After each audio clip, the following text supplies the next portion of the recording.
अस्सलाम वालेकुम। Second year biology के लेक्चर में आपको वेलकम करते हैं। डियर स्टूडेंट्स, आप जानते हैं कि हम लोग चैप्टर नंबर 17 पढ़ रहे हैं। आज हम इस चैप्टर के लास्ट टॉपिक पर पहुंच गए हैं, जो कि है टाइप्स ऑफ लर्निंग। और इससे प्रीवियस लेक्चर में डियर स्टूडेंट हम कंपैरिजन इंस्टिंक्टिव बिहेवियर और लर्निंग बिहेवियर का डिस्कस कर चुके हैं। आज जो टॉपिक हम डिस्कस करने जा रहे हैं वो है टाइप्स ऑफ लर्निंग, और ये इस चैप्टर का लास्ट टॉपिक बनता है। डियर स्टूडेंट्स, डार्विन ने, थ्रॉप ने लर्निंग को ये डिफ़ाइन किया और उन्होंने 6 कैटेगरीज़ के अंदर लर्निंग बिहेवियर को डिवाइड किया। इसमें जो पहली लर्निंग की टाइप है, इसको हम बोलते हैं imprinting. The first type of learning is imprinting. Dear student, इस टॉपिक में आप देखेंगे कि ज़्यादातर हमें उस बिहेवियर की डेफिनेशन वगैरह थोड़ी सी लिखनी आनी चाहिए और उसकी एक एग्ज़ाम्पल। तो पहला जो हमारा बिहेवियर है ये है इम्प्रिंटिंग। इम्प्रिंटिंग बिहेवियर जो है डियर स्टूडेंट्स, ये पाया जाता है बर्ड्स में, such as geese and ducks. Example इसकी बर्ड्स हो गए, बर्ड्स, और बर्ड्स में डक्स एंड गीज़। तो डियर स्टूडेंट्स, इनको हम कहते हैं, ये वो बर्ड्स हैं जो कि प्रिकॉशियल बर्ड्स हैं। प्रिकॉशियल का मतलब ये होता है those animals which give parental care to their newborns. जिनको पेरेंटल केयर मिलती है अपने वालिदैन से, पेरेंट से, उनको हम कहते हैं प्रिकॉशियल। तो ये बर्ड्स जो हैं ये प्रिकॉशियल हैं, प्रिकॉशियल बर्ड्स हैं। Because they are given parental care from their parents.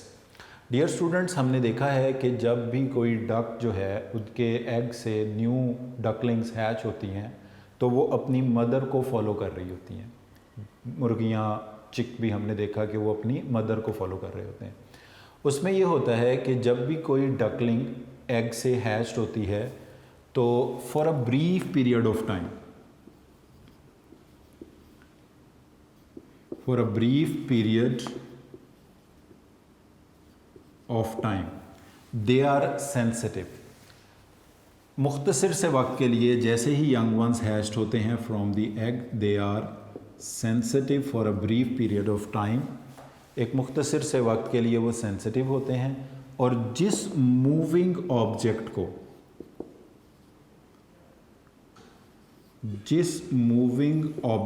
को वो देखते हैं उसका इमेज, मूविंग ऑब्जेक्ट का इमेज उनके माइंड में इम्प्रिंट हो जाता है, नक्श हो जाता है, और वो उस मूविंग ऑब्जेक्ट को के पीछे पीछे मूव करते हैं, उसको फॉलो करते हैं। तो डियर स्टूडेंट, हमने ये देखा है कि डक में, मुर्गी में चिक जो होते हैं, न्यू बॉर्न्स जो होते हैं, वो क्या करते हैं, जब अंडे से बच्चे निकलते हैं तो अंडर नेचुरल कंडीशन सबसे पहले वो जिस चीज़ को देखते हैं वो उनकी मदर है, और उनकी मदर का जो इमेज है वो उनके माइंड में इम्प्रिंट हो जाता है, नक्श हो जाता है, और वो उस इमेज को फॉलो करते हैं। वो मदर उनकी जहाँ जहाँ मूव करेगी वो उनके साथ साथ पीछे पीछे मूव करेंगे। तो डियर स्टूडेंट, इस बिहेवियर को कहा जाता है इम्प्रिंटिंग बिहेवियर। अगर हम ऐसा करें कि जब कोई न्यू बॉर्न हैच्ड होने वाले हों फ्रॉम द एग, अगर उनके करीब कोई इनएनिमेट ऑब्जेक्ट प्लेस कर दें, इनएनिमेट का मतलब है नॉन लिविंग, मतलब नेचुरली तो उनकी मदर होती है उन एग के करीब, अगर उनकी मदर को रिप्लेस कर दिया जाए किसी इनएनिमेट नॉन लिविंग चीज़ के साथ, जैसे ही यंग वंस एग से हैच्ड होंगे वो उस नॉन लिविंग मूविंग ऑब्जेक्ट को देखेंगे और उसका इमेज उनके माइंड के अंदर इम्प्रिंट हो जाएगा, और वो उस इनएनिमेट ऑब्जेक्ट को ही फॉलो करना शुरू कर देंगे। तो डियर स्टूडेंट, इस टाइप ऑफ बिहेवियर को कहा जाता है इम्प्रिंटिंग। तो इम्प्रिंटिंग बिहेवियर डियर स्टूडेंट्स उन एनिमल्स में पाया जाता है विच हैव पेरेंटल केयर्स, जिनको पेरेंटल केयर मिलती है। इस तरह के बर्ड्स को प्रिकॉशियल बर्ड्स कहा जाता है। इसकी एग्जांपल में डक्स एंड गीज़ आते हैं, और इसमें जिस मूविंग ऑब्जेक्ट को वो एनिमल देखता है उसके पीछे चलना शुरू कर देता है, उसको फॉलो करना शुरू कर देता है। इस बिहेवियर को कहा जाता है इम्प्रिंटिंग। अब इसमें अंडर नेचुरल कंडीशन जब कोई young one new born hatched होता है फ्रॉम द एग, वो नेचुरल कंडीशन में अपनी मदर को देखता है और वो अपनी मदर को फॉलो करता है। अगर आप किसी इनएनिमेट ऑब्जेक्ट को प्लेस कर देंगे वो उसको फॉलो कर सकता है। तो डियर स्टूडेंट, इस बिहेवियर को कहा जाता है इम्प्रिंटिंग। तो इम्प्रिंटिंग के बाद जो नेक्स्ट टाइप हमारे पास बिहेवियर की आ रही है उसको कहा जाएगा हैबिचुएशन। हैबिचुएशन डियर स्टूडेंट, नाम से पता चल रहा है कि हैबिचुएशन का मतलब है किसी चीज़ का आदी हो जाना, हैबिचुअल हो जाना, आदी हो जाना, यूज्ड टू हो जाना। तो इसमें ये होता है कि हैबिचुएशन का मतलब ये है कि अगर एक ही stimulus again and again repeat हो रहा है तो इसके नतीजे में वो ऑर्गेनिज्म उसको रिस्पॉन्ड करना छोड़ देता है। तो हम कहते हैं लॉस ऑफ रिसेप्टिविटी। रिसेप्टिविटी का मतलब ये है कि ऑर्गेनिज्म का स्टिमुलस को रिसीव करना और उसको रिस्पॉन्ड करना, इसको कहते हैं रिसेप्टिविटी। तो loss of receptivity due to repetition of same stimuli, इसको कहा जाएगा हैबिचुएशन। डियर स्टूडेंट, इसकी हम एग्जांपल लेते हैं। नंबर 1 एग्जांपल है crawling of a snail, crawling of a snail on glass sheet. एक शीशे के ऊपर अगर ग्लास शीट के ऊपर एक स्नेल जो है वो क्रॉलिंग कर रहा है, रेंग रहा है, आप उस ग्लास शीट को थोड़ा सा टैप कर दें तो आप देखेंगे कि वो स्नेल क्या करेगा, अपने बॉडी पार्ट को रिट्रैक्ट करके शेल के अंदर हाइड कर लेगा, छुप जाएगा।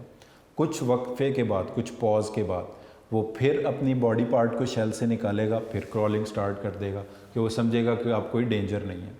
अब इसी तरह आप फिर से उस ग्लास शीट को थोड़ा सा टैप कर दें, उसको थोड़ा सा, वो उसको डेंजर समझ के फिर रिट्रैक्ट करके शेल में चला जाएगा, फिर कुछ पॉज के बाद क्रॉल। अब यही काम आप अगेन एंड अगेन करते जाएं। एक टाइम आएगा कि आप जितना मर्जी ग्लास शीट को टैप करें, स्नेल जो है वो क्रॉलिंग स्टॉप नहीं करेगा, ना अपने शेल के अंदर रिट्रैक्ट करके ख़ुद को हाइड करेगा। अब हुआ ये कि आपने जब उसको ग्लास शीट को टैप किया तो स्नेल ने फील किया कि कोई डेंजर जो है वो आ रहा है, और डेंजर से बचने के लिए वो शेल के अंदर छुप गया, रिट्रैक्ट हो गया, क्रॉलिंग रुक गई। अब जब फिर दोबारा उसने क्रॉलिंग स्टार्ट की तो फिर दोबारा ग्लास शीट टैप हुई और उसने समझा कि कोई डेंजर है। मगर again and again glass sheet के टैप होने से और कोई नुकसान ना होने की वजह से उसने ये सोच लिया कि अब ये जो tapping of the glass sheet है ये उसके लिए कोई डेंजरस स्टिमुलस नहीं है, और उसने उसको रिस्पॉन्ड करना छोड़ दिया। तो loss of receptivity due to the repetition of a same और पार्टिकुलर स्टिमुलाई, इसको हम नाम देते हैं हैबिचुएशन का। डियर स्टूडेंट, हैबिचुएशन का बेनिफिट है, एक तो ये सिंपलेस्ट फॉर्म ऑफ लर्निंग है, और हैबिचुएशन का बेनिफिट ये है कि बहुत सारे ऐसे चीज़ें हैं जो अनयूज़फुल होती हैं हमारी लाइफ में, और उनकी वजह से एनर्जी जो है वो वेस्ट हो सकती है, ज़ाया हो सकती है उनके ऊपर, अगर आप गैर ज़रूरी गैर अहम चीज़ों की तरफ तवज्जो करके रखेंगे, कंसंट्रेट करेंगे। ये बिल्कुल डियर स्टूडेंट ऐसा ही है कि जैसा पहली बार जब आप गाड़ी चलाना सीखते हैं तो गाड़ी के एक्सेलरेटर है, स्टीयरिंग है, गियर चेंजिंग है, उसका back view mirror, side view mirror, कितनी चीज़ें हैं जिसकी तरफ आपको कंसंट्रेट करना पड़ता है, और इसमें बहुत ज़्यादा एनर्जी जो है ना वो एक्सपेंड होती है।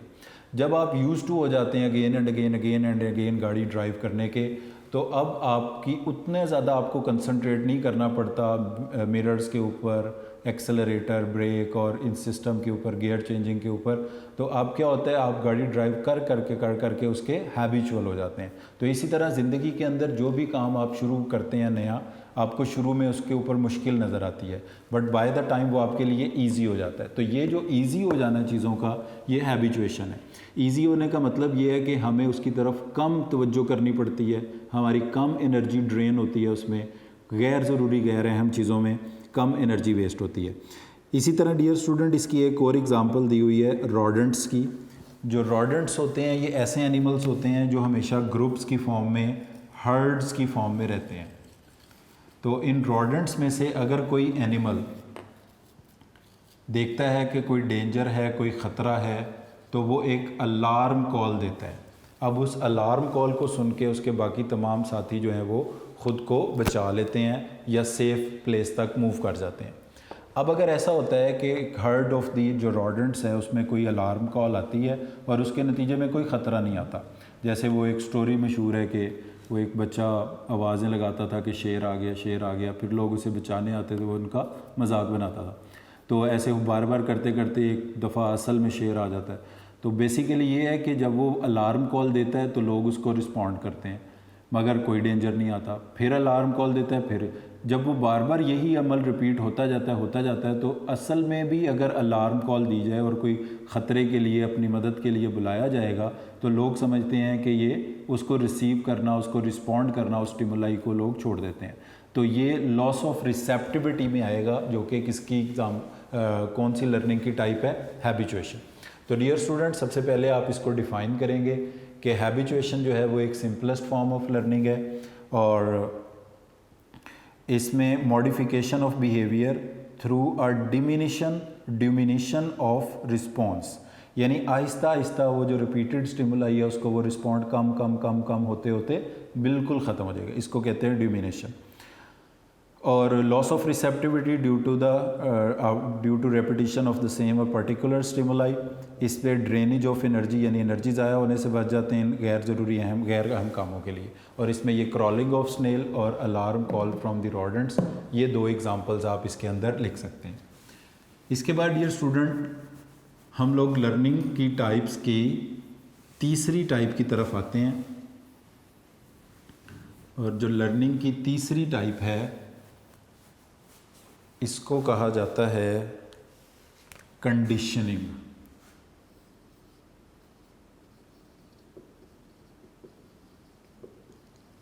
कंडीशनिंग या इसको हम कहते हैं conditioned reflex type 1। Conditioned reflex type 1 इसको हम बोलते हैं। इसमें डियर स्टूडेंट्स ये होता है कि एक हमारे पास होता है रेलेवेंट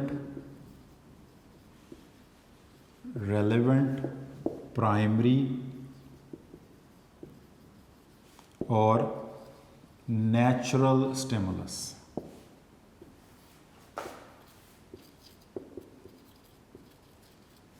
और दूसरा हमारे पास होता है इररेलेवेंट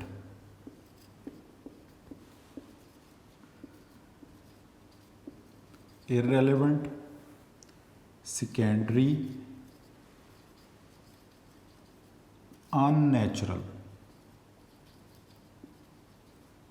अननेचुरल स्टिमुलस।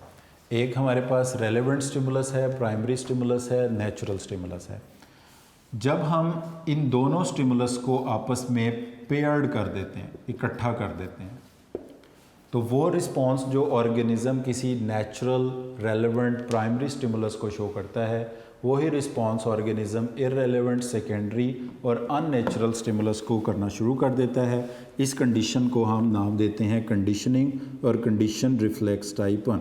जैसे बुक में डिफाइन किया गया, pairing of an irrelevant unnatural secondary stimulus with natural or primary stimulus elicits an automatic or same response. This is known as conditioning. अब पे वॉल्फ ने इसको एक्सप्लेन किया है, उसमें salivation of dog on ringing of bell,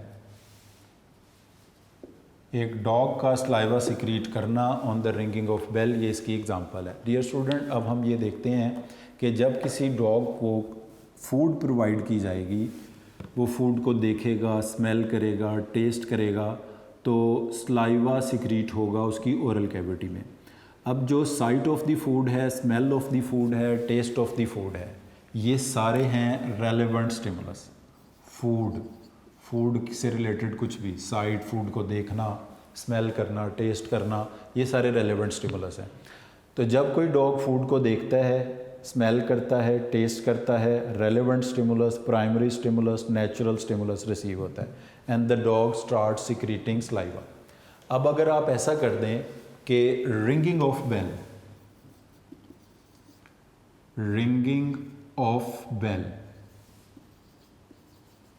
को आप मिला दें फूड के साथ, यानी आप बेल रिंग करें और डॉग को फूड प्रोवाइड कर दें।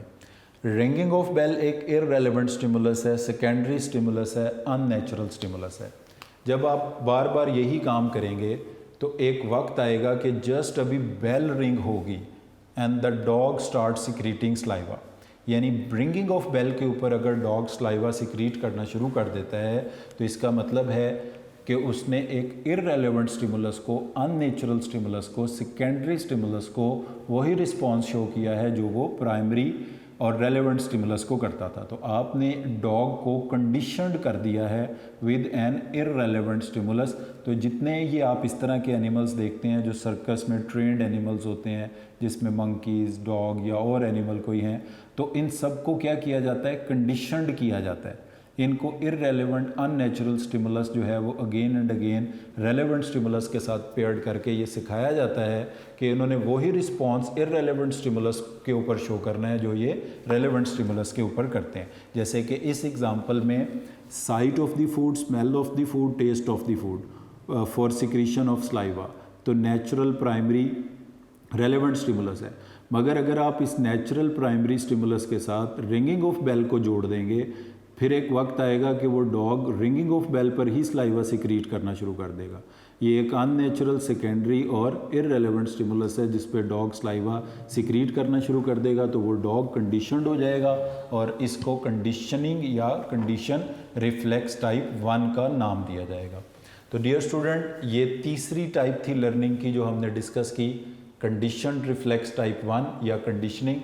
तो वो जो प्रिकॉशियल बर्ड्स या डक्स, गीज, बर्ड्स में जो बिहेवियर है, इम्प्रिंटिंग की एग्जांपल है, रॉडेंट्स की अलार्म कॉल और crawling of snail on glass sheet वो हैबिचुएशन की एग्जांपल है, and secretion of saliva on ringing of bell by the dog ये कंडीशनिंग या कंडीशन रिफ्लेक्स टाइप 1 की एग्जांपल है।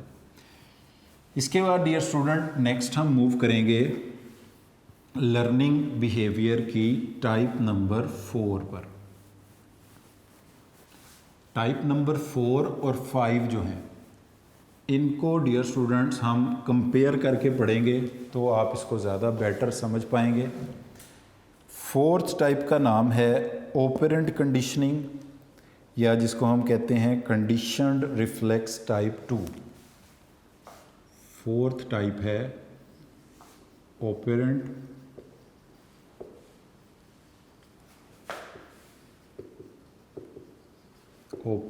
कंडीशनिंग और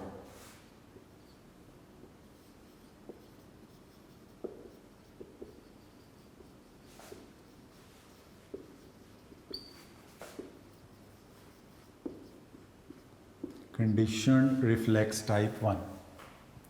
और फिफ्थ टाइप को हम कहते हैं लेटेंट लर्निंग। फिफ्थ टाइप को कहा जाता है लेटेंट लर्निंग।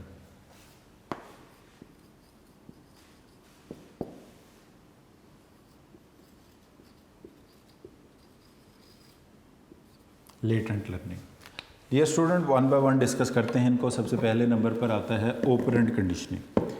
ऑपरेंट कंडीशनिंग को कंडीशन रिफ्लेक्स टाइप 2 भी कहा जाता है, इसको ट्रायल एंड एरर लर्निंग भी कहा जाता है, एक और नाम भी है इसका ट्रायल एंड एरर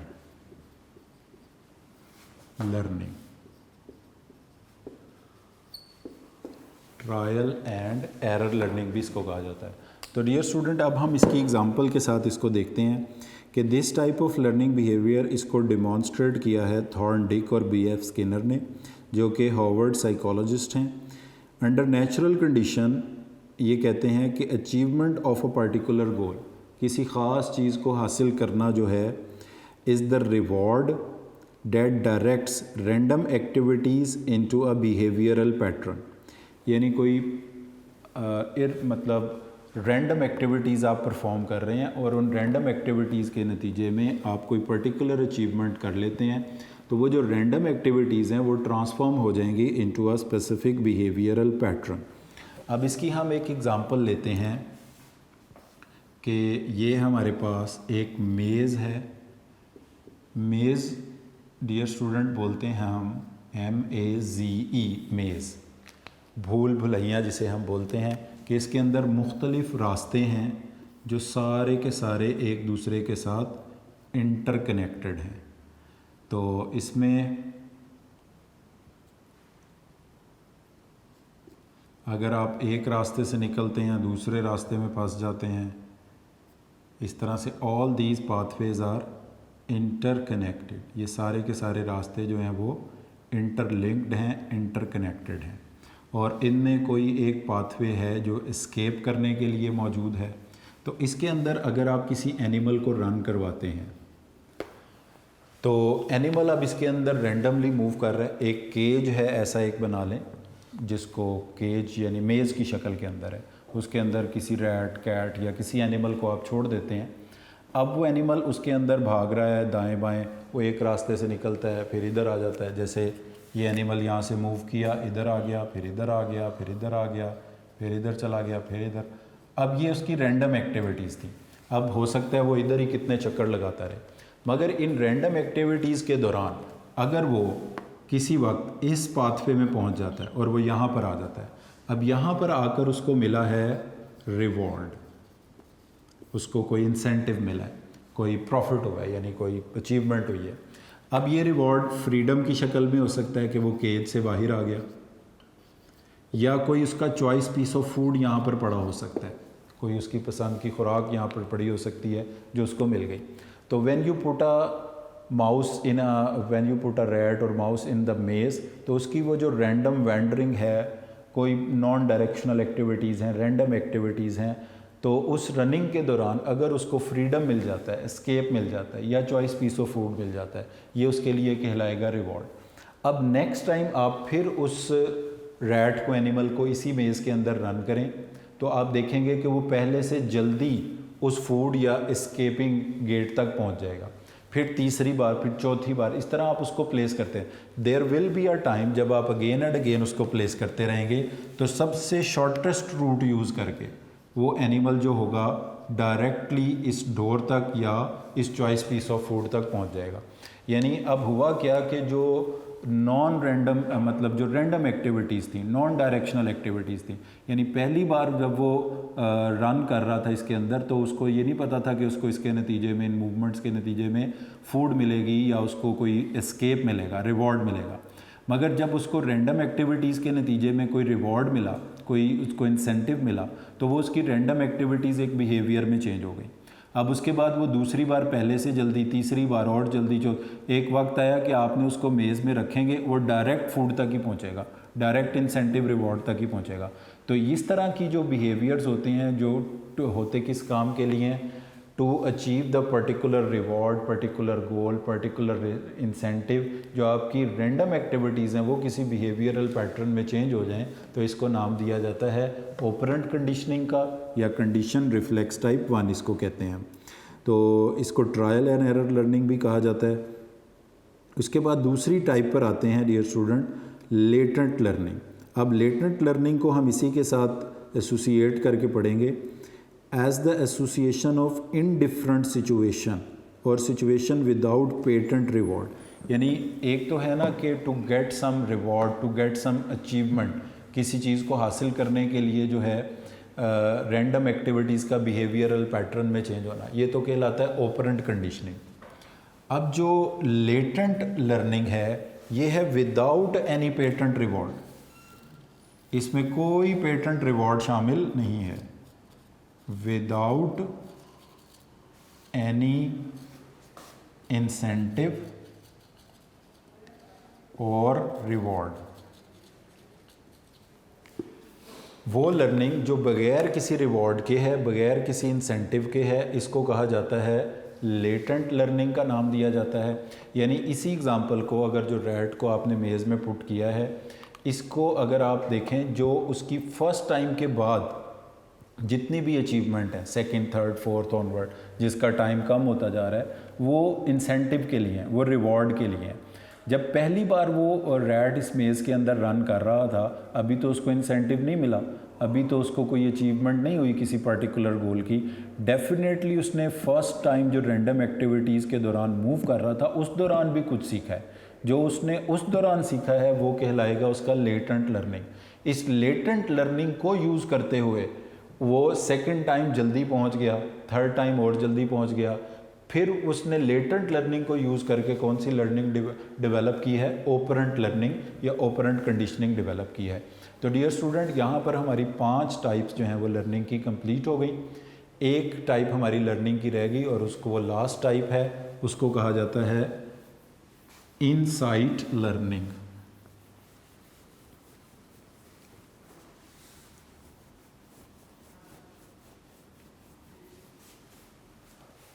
इस टाइप ऑफ लर्निंग बिहेवियर को कहा जाता है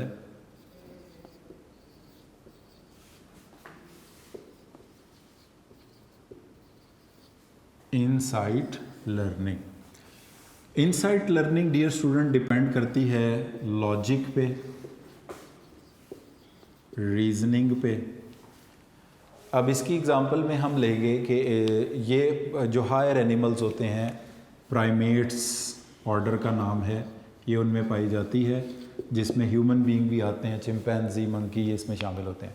तो अगर आप एक चिंपैंजी को बड़े हॉल के अंदर छोड़ देते हैं और उसमें कुछ भी एम्प्टी हॉल है, यानी खाली बिल्कुल वेकेंट सारी चीज़ है, और उसकी जो पसंद की खुराक है वो आप छत के साथ लटका देते हैं, चॉइस पीस ऑफ फूड जो है उसका वो सीलिंग के साथ, बनाना, बंच ऑफ बनाना जो है वो आप हैंग कर देते हैं विद द सीलिंग। अब अपेरेंटली वो मंकी जो, ये चिंपैंजी जो है उसका साइज़ छोटा है, वो उस छत तक नहीं पहुंच सकता।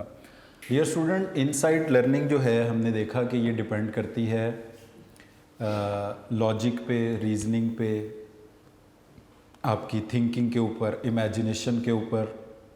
आप अपने पुराने एक्सपीरियंसेस को, प्रीवियस एक्सपीरियंसेस को, प्रीवियस शेप्स को अपने माइंड में इकट्ठा करके प्रेजेंट सिचुएशन के ऊपर उसको फोरकास्ट करते हैं, उसको अप्लाई करते हैं और आप चीज़ों का सॉल्यूशन फाइंड आउट करते हैं।